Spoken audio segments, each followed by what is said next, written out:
Welcome back to the Corner Faster Get Fast series.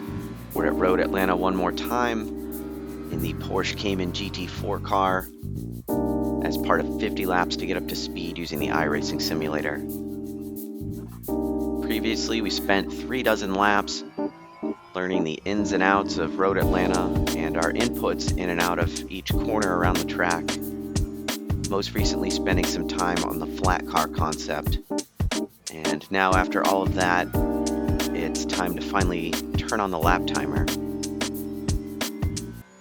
So after doing the flat car exercise and trying to stay liquid smooth and keep everything under control, it definitely can unlock some grip potential, which we want to use, but it can also lead to, at least in my case, the tendency to underdrive slightly. So this final step before our 10-lap run, for these next 3 laps, just want to push the limits, carry as much momentum as we think will stick in each corner, and really focus on that sweet spot of cornering grip right after the brake release. Really trying to dial that in, but not really thinking too hard about any particular aspect, just trying to nail each of those points around the track. And then really one more point on these next few laps. I'm not trying to pull together a full lap as if it's qualifying, or even look for a clean lap necessarily. Just looking for the fastest optimal lap time, seeing if we can knock off a little bit of time and come up with a purple sector or two around the track. So there's not really a ton more to see or talk about in the next few laps, so we can fast forward here. So now we're beginning the start of our 10-lap run.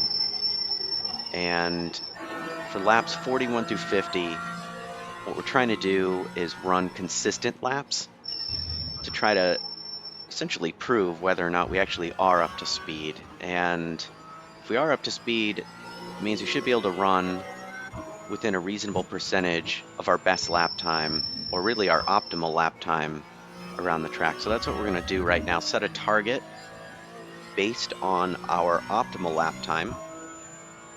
And at this point it was a 124.461.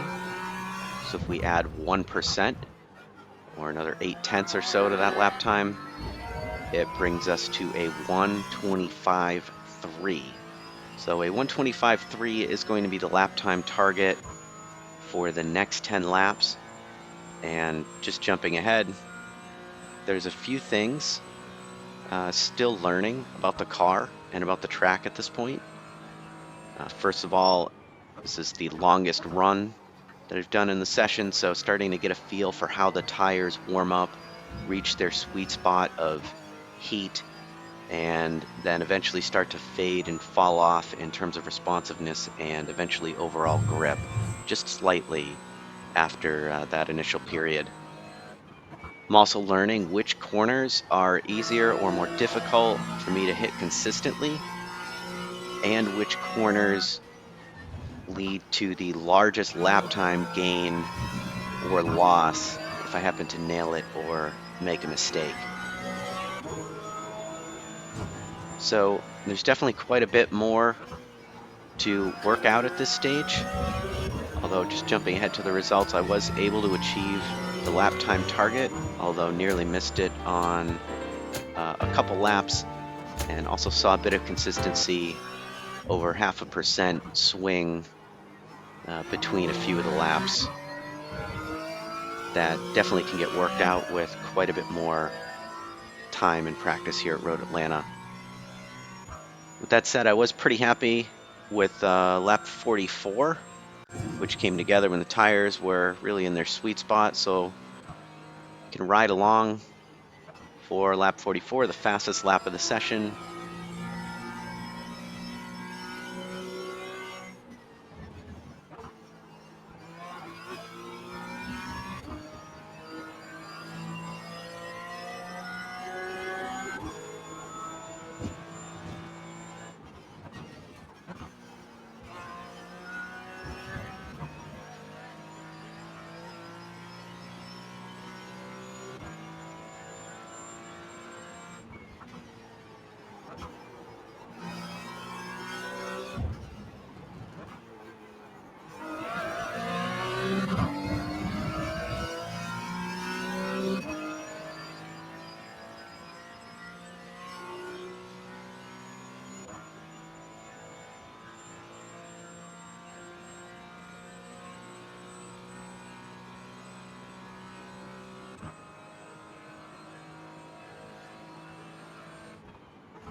you have it, the 124.5. Like I said, I was pretty happy with how that one came together, even though there's a bit of opportunity to continue to get more consistent lap over lap here at Road Atlanta.